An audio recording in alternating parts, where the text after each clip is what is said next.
देखिए, जब आप अपनी पढ़ाई कर रहे हैं, जब आप अपने as a student CA foundation या इंटर की पढ़ाई करते हैं, तो स्टेप नंबर 1 क्या होता है?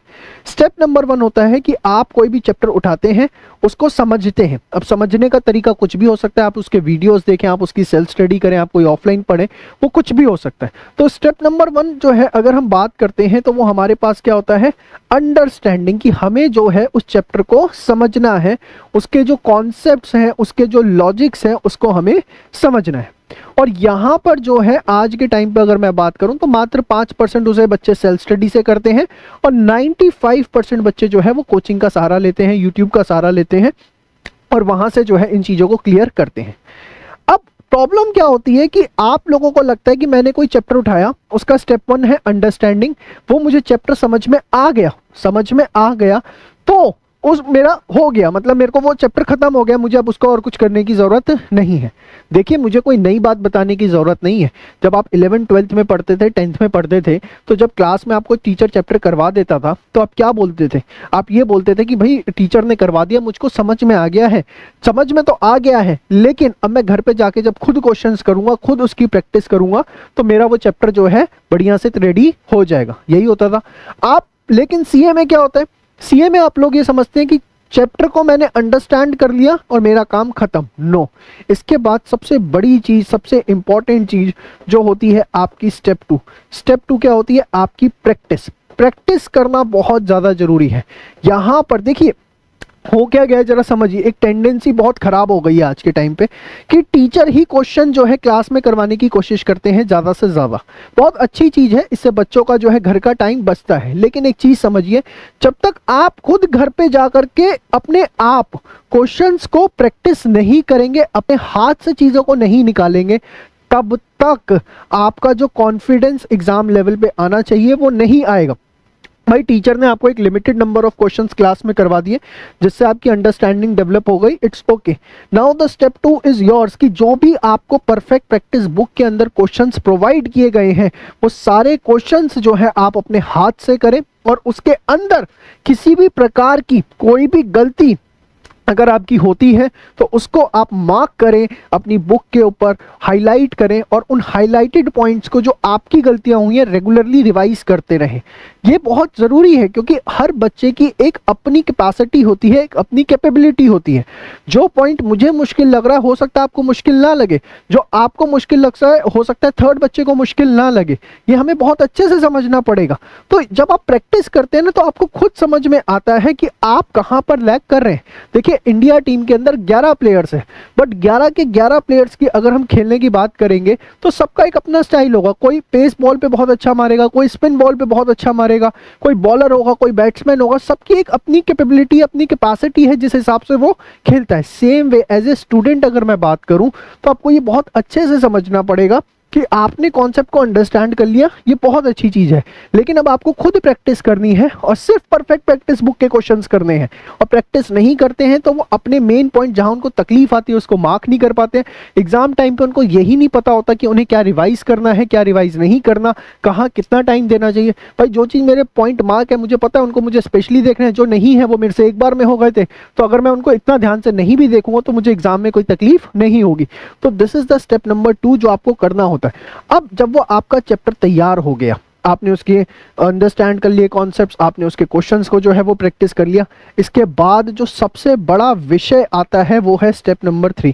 काफ़ी बच्चों के साथ ऐसा होता है कि एग्ज़ाम टाइम के ऊपर उनको पेपर प्लानिंग नहीं समझ में आती, कहाँ पेपर करना चाहिए, किस तरीके से करना चाहिए। 3 घंटे में टाइम पेपर में जो है वो पूरा पेपर किस तरीके से हमें करना चाहिए। इसके अलावा कई बार ऐसा होता है बच्चे पेपर देख करके एकदम ब्लैंक हो जाते हैं, पूरा कोर्स कर लेते हैं, सब कुछ सही चल रहा होता है, आखिरी के 2.5 से 3 महीने में उनको स्ट्रैटेजी समझ में नहीं आती किस तरीके से पढ़ना चाहिए। एक सबसे बड़ी प्रॉब्लम जो इंटर या फाउंडेशन दोनों लेवल पे देखने को मिलती है, आज आपने जो स्टार्टिंग में सबसे पहले चैप्टर्स उठा लिए, लेकिन जब आप कोर्स खत्म करते हो और स्टार्टिंग के चैप्टर्स पे जाते हो तो आपको ऐसा लगता है आपने जिंदगी में कभी कुछ पढ़ा ही नहीं था। बहुत कॉमन इश्यूज हैं, और ये इतने कॉमन है कि हर दूसरा बच्चा इन क्वेश्चंस को हमसे पूछता है। आप वीडियो देख रहे हैं तो आपको भी ये समझ में आ रहा होगा कि सर एकदम सही कह रहे हैं, ऐसा हमारे साथ भी होता है। तो ऐसे सभी बच्चे जो हैं, उसके पीछे कारण क्या होता है? उसके पीछे कारण होता है कि आप टेस्ट देना अवॉइड करते हैं। आप देखिए, आप वही बच्चे हैं जब आप क्लास 10th में थे, क्लास 11th में थे, क्लास 12th में, तो आप बात करते थे कि 70% आएंगे, 80 आएंगे, 90 आएंगे, 95 आएंगे, 97 आएंगे। लेकिन आज आप जब सीए के अंदर आ गए हैं तो 80, 90, 50 तो छोड़िए, आप सीधे बात करते हैं कि मेरे 200 आएंगे या नहीं आएंगे। ऐसा क्यों होता है? क्योंकि आप सिर्फ और सिर्फ इसके ऊपर फोकस करते हैं, अंडरस्टैंडिंग। देखिए, एक चीज मैं आपको बड़ी स्पष्ट के साथ बता दूं कि अगर आप स्टेप नंबर 1 के लिए कोचिंग ज्वाइन कर रहे हैं, कहीं पर भी ज्वाइन कर रहे हैं, चाहे मुझे ज्वाइन कर रहे हैं, XYZ किसी को भी ज्वाइन कर रहे हैं, तो पैसा मत दीजिए। आज के टाइम पे इसका सबसे बढ़िया सोर्स है यूट्यूब। आप कोई भी चैप्टर का नाम लिखिए, सपोज आपको कंसाइनमेंट समझना है, कंसाइनमेंट वीडियोस, आपको 50 टीचर्स की वीडियो मिल जाएंगी, वहां से समझ लीजिए जो आपको समझ में आता है। आपको इनकम टैक्स में PGBP समझना है, PGBP लिखिए यूट्यूब पे, आपको 50 टीचर्स मिल जाएंगे, जो आपको समझ में आता है वहां से देख लीजिए। मोर और लेस सभी टीचर्स ने अपना सारा का सारा कंटेंट आज के टाइम पे यूट्यूब डाल रखा है।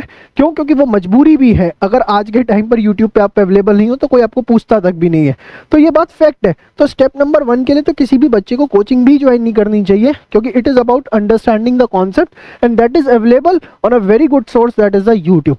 If you are joining the coaching, मतलब चाहे वो ऑनलाइन है चाहे ऑफलाइन है, तो उसमें आपका जो प्राइमरी ऑब्जेक्टिव होना चाहिए कोचिंग ज्वाइन करने का, वो ये कि वहां पर क्या मुझे प्रैक्टिस मटेरियल मिलेगा, प्रिंटेड बुक्स मिलेंगी जिसमें सारे के सारे past examination question, RTP, MTP इनको कवर अप किया जाएगा, प्लस उनकी रिकॉर्डिंग्स मिलेंगी। क्योंकि करना तो मुझे खुद है, लेकिन अगर मुझे समझ में नहीं आया तो मैं कहाँ से देखूंगा? तो क्या उनकी रिकॉर्डिंग्स मुझे अवेलेबल होंगी? और स्टेप नंबर 3 जो कि सबसे बड़ी चीज़ है कि क्या मुझे वहाँ पर टेस्ट पेपर अवेलेबल करवाए जाएंगे। अवेलेबल करवाने के साथ साथ क्या मुझे वो टीचर चेक करके देंगे? ये बहुत बड़ा फ्रॉड आज के टाइम पर चल रहा है।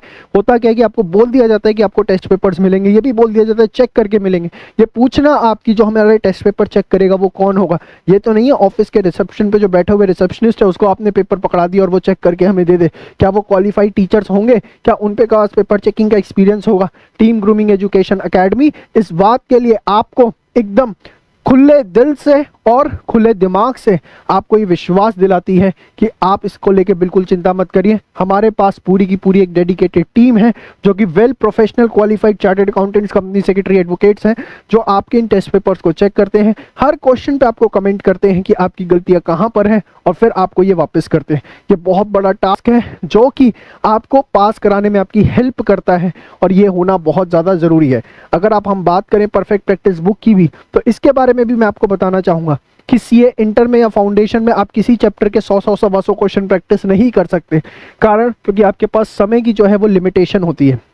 हमारी जो परफेक्ट प्रैक्टिस बुक है ये क्या है, मैं एक छोटे से एग्जांपल से समझाना चाहूँगा। अगर मैं कोई बात करूँ एक चैप्टर की, सपोज मैंने चैप्टर लिया इशू ऑफ शेयर्स, तो अगर मैं उसको पिछले 10 साल के पेपर्स को एनालाइज करने की कोशिश करता हूँ तो मुझे ये समझ में आता है कि कुछ ऐसे टाइप के क्वेश्चन है जो घुमा फिरा करके 10 बार पूछे जा चुके हैं। तो हमने क्या किया, अपनी परफेक्ट प्रैक्टिस बुक के अंदर एक पूरा डिटेल्ड रिसर्च कंटेंट जो है तैयार किया है। वो डिटेल्ड कंटेंट क्या है कि सपोज इशू ऑफ शेयर्स में कोई क्वेश्चन हमने देखा कि वो 20 बार जो है रिपीट हो चुका है, 10 बार एग्जाम में आ चुका है, MTP में आ चुका, ICAI के मॉड्यूल में आ चुका, RTP में आ चुका। हमने उस क्वेश्चन को आइडेंटिफाई किया। आप नहीं आइडेंटिफाई कर पाएंगे। क्यों नहीं कर पाएंगे? क्योंकि वो क्वेश्चन हर बार आपको नया लगेगा। कैसे नया लगेगा? इस बार राम बन के आया था, अगली बार श्याम ने रखा होगा। इस बार लिखा होगा उसका टेक्सटाइल का बिजनेस था, अगली बार लिखा होगा ऑटोमोबाइल का बिजनेस था। इस बार लाखों में फिगर थी, अगली बार करोड़ों में दे देगा। कॉन्सेप्ट वही है, क्वेश्चन वही है, क्योंकि नाम बदल दिया, धंधा बदल दिया, फिगर्स बदल दी तो आपको नया क्वेश्चन लगता है और आप बहुत ज़्यादा समय जो है इस चीज़ के ऊपर वेस्ट कर देते हैं। तो हमने क्या किया, ऐसे सभी क्वेश्चंस को आइडेंटिफाई किया और हमने देखा कि ये पर्टिकुलर क्वेश्चन तो है घुमा फिरा के 20 बार पूछा गया है।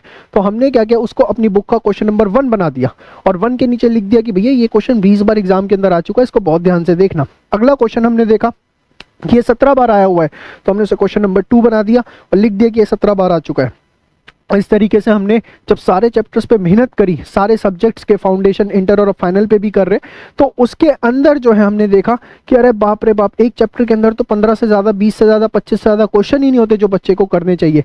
इससे फ़ायदा क्या मिलता है? सबसे पहले आपको ये फ़ायदा मिलता है कि आपको पता लगता है कि कौन से क्वेश्चन इंपॉर्टेंट है। जो इंपॉर्टेंट है वो आपको सबसे स्टार्टिंग के अंदर मिल जाते हैं। दूसरी चीज़, क्योंकि आप limited number of question practice कर रहे होते हैं जिससे आपका सारा का सारा कोर्स हो रहा होता है, तो आपकी स्पीड बहुत अच्छी रहती है। देती है। इंटर के अंदर आप बोथ ग्रुप प्लान कर पाते हैं, फाउंडेशन के अंदर आप लिमिटेड नंबर के अंदर टाइम के अंदर अपना सारा का सारा सिलेबस कवर अप कर पाते हैं। और जब इस तरीके से चीज़ें आप करते हैं तो आपको खूब टाइम मिलता है रिवीजन का, खूब टाइम मिलता है आपको टेस्ट देने का। तो इस तरीके से आप पढ़ाई करेंगे तो आप 101% पास होंगे, कोई आपको नहीं रोक सकता। और अगर आप ये 3 स्टेप्स नहीं करते हैं तो ये मान के चलिए कि कॉन्शियसली आप पास नहीं हो सकते, एक्सीडेंटली हो जाए तो वो बात अलग हो सकती है। आज के लिए इतना ही, कुछ गलत बोला तो उसके लिए माफ़ी चाहूँगा, लेकिन ये बात सत्य है और सत्य को किसी भी तरीके के परिणाम की ज़रूरत नहीं होती। बाय बाय, टेक केयर, जय श्री श्याम।